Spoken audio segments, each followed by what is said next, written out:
So let's take a look at the national dailies. Let's take a look at the stories making making headline on Nigerian newspaper this morning. On the Punch newspaper here with me, TUC back Lagos copper facing threat for criticizing Tinubu. The Trade Union Congress has backed a Lagos-based National Youth Service Corps member, Tinubu's admirer, spoke out of frustration at some level.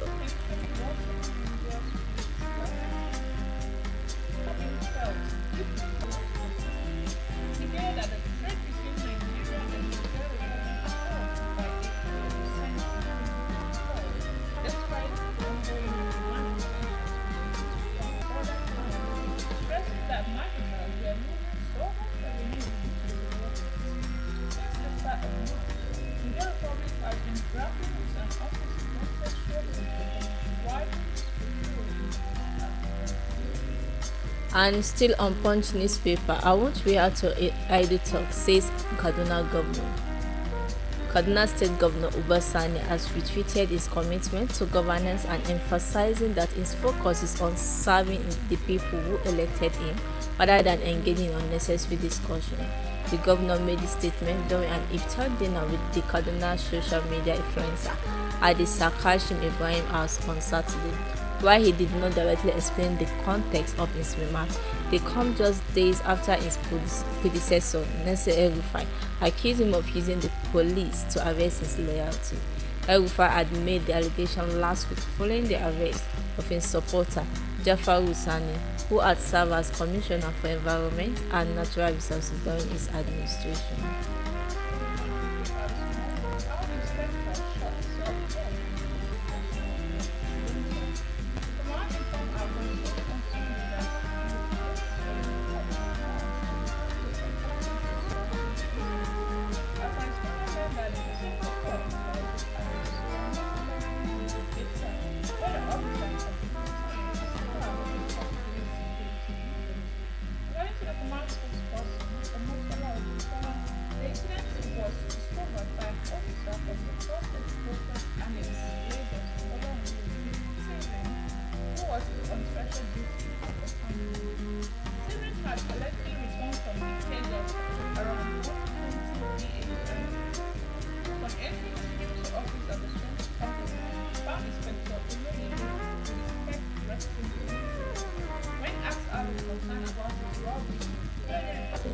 The former president accused labor leaders of betraying workers by prioritizing personal interests over collective welfare.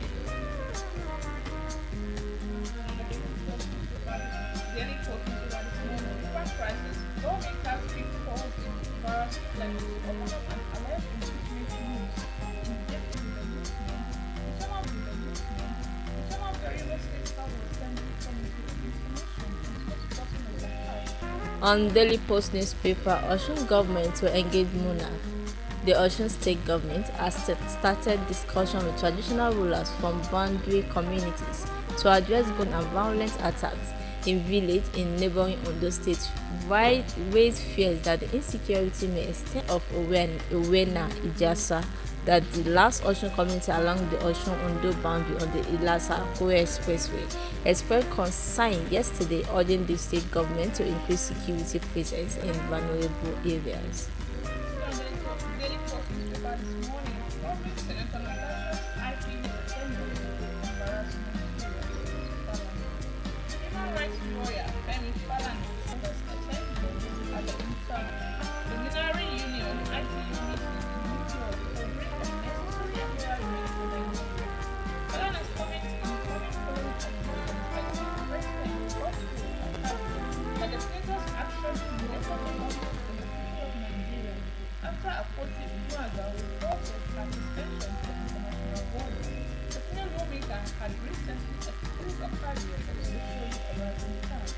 The allegation came amidst a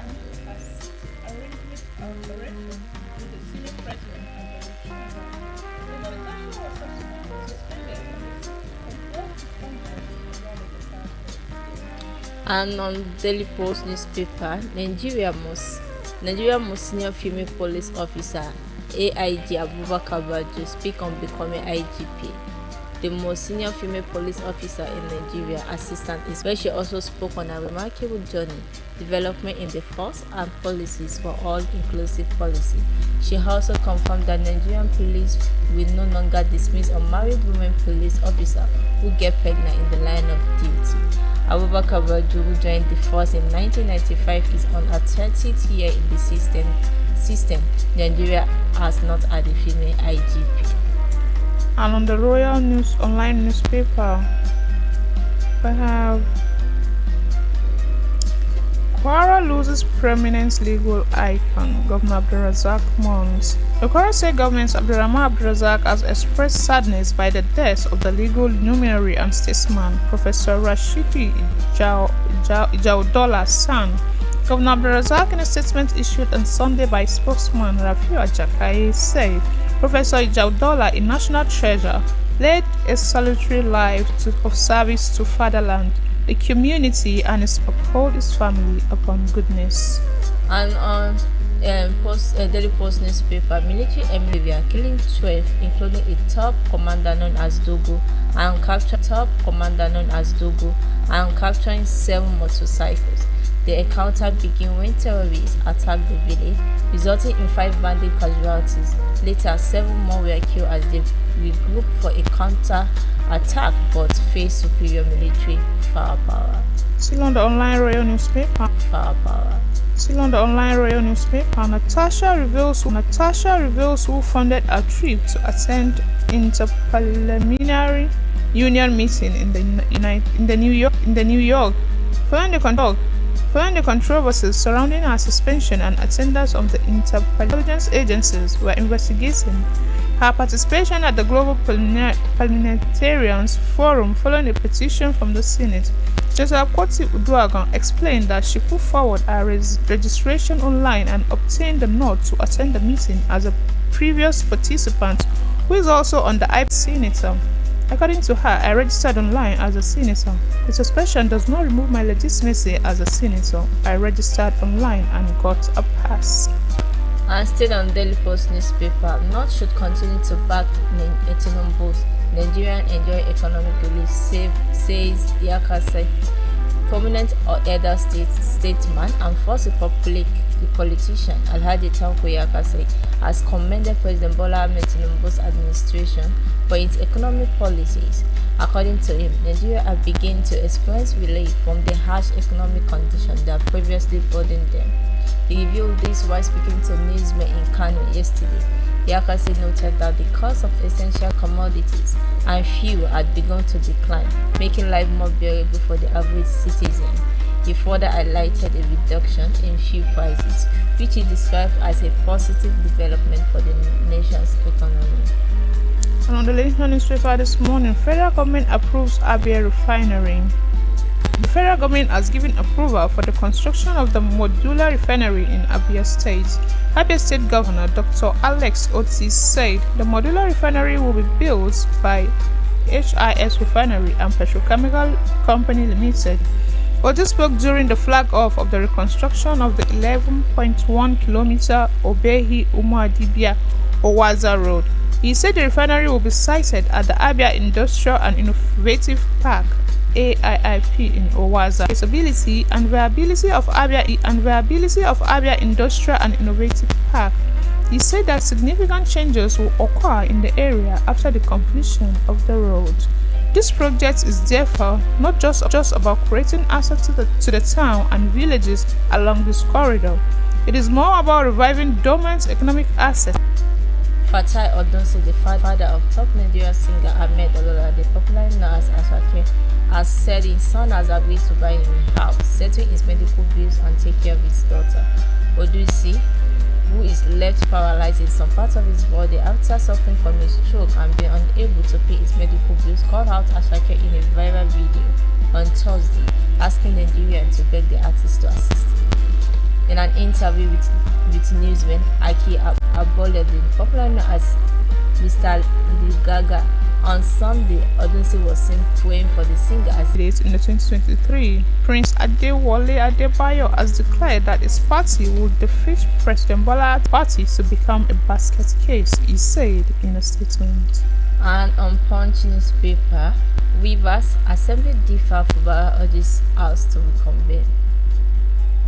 The Rivers State House of Assembly yesterday accused Governor Simeon Lalai Fubara of insincerity in the implementation of the recent Supreme Court judgment, ordering him to present the 2025 budget afresh.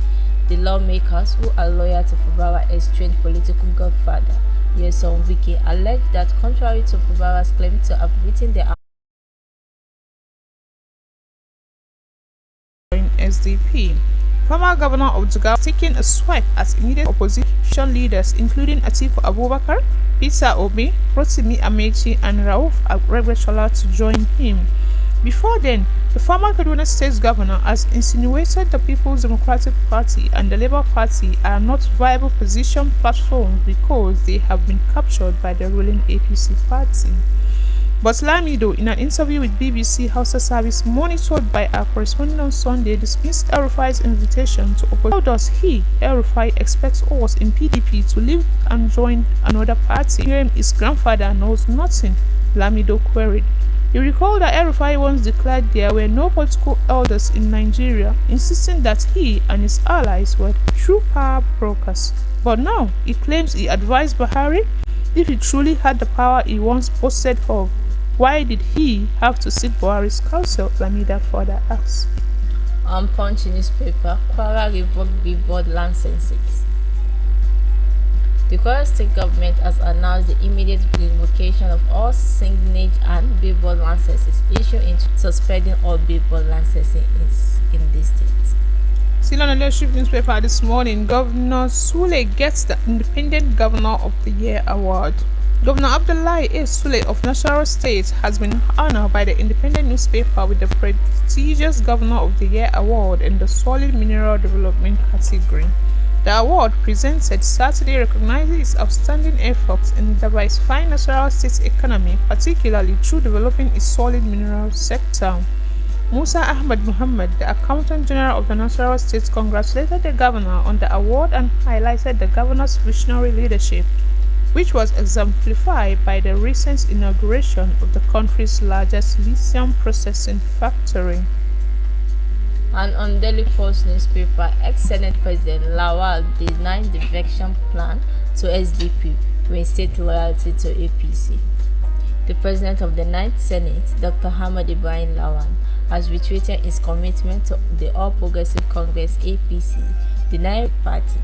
Lawal, who represents Yobe North Senatorial District and presently shares the Senate Tambiovo, and released yesterday that the reports are entirely false, baseless, and without any merit. The statement said Lawal remains a steadfast and loyal member of the APC, a party he has proudly associated with and contributed to since its information. See on the Nation newspaper this morning, CBN moves to widen access to finance with microeconomic presentation titled Accelerating Women's Financial Inclusion, Unlocking Opportunities for Growth and Investments at Citibank Inaugural Women in Central Bank events in London, United Kingdom. A statement from the CBN said this event, held in celebration of the International Women's Day, brought together female deputy governors from the central banks of Kenya, Turkey, Israel, Kazakhstan, Nigeria, and the United Kingdom. And also on Daily Post, 5 varsity students died from strange disease in Kebbi. An unidentified disease has reportedly claimed the lives of at least 5 students at Kebbi State University of Science and Technology, Aleru. Some students of the university who spoke to national TV on condition of anonymity revealed that 4 students mysteriously died overnight. The institution has yet to release an official statement on the matter. A source disclosed that officials from the World Health Organization (WHO) visited the university last week for an awareness campaign on the danger of meningitis. Still on the Nation newspaper this morning, removal of Benue Chief George Stans relocation audit to Abuja. During the recent In a recent live interview on TVC News Standpoint, Ebute described the location of the tribunals as unprecedented and a violation of legal procedures. Ebute, who is a practicing lawyer actively involved in legal proceedings at the tribunal defending the local government elections in Opoku local government area, recounted the sequence of events. Still on Punch newspaper, federal government Cuba to strengthen bilateral ties. The federal government shall visit to the country. The visit allied the strong and long-standing bilateral relations between Nigeria and Cuba, based on mutual respect, solidarity, and cooperation. In a statement signed by the acting spokesperson for the Ministry of Foreign Affairs, Kimi B. Emirate, both nations have shared a historic partnership for liberation movements across Africa, contributing to the independence of several African countries. And also on Daily Post newspaper, Algeria set up final qualifying round clash with Flamingos. Algeria have booked a date with Nigerian Flamingos in the final qualifying round for the 2025 FIFA Under-17 Women's World Cup. The North African defeated Botswana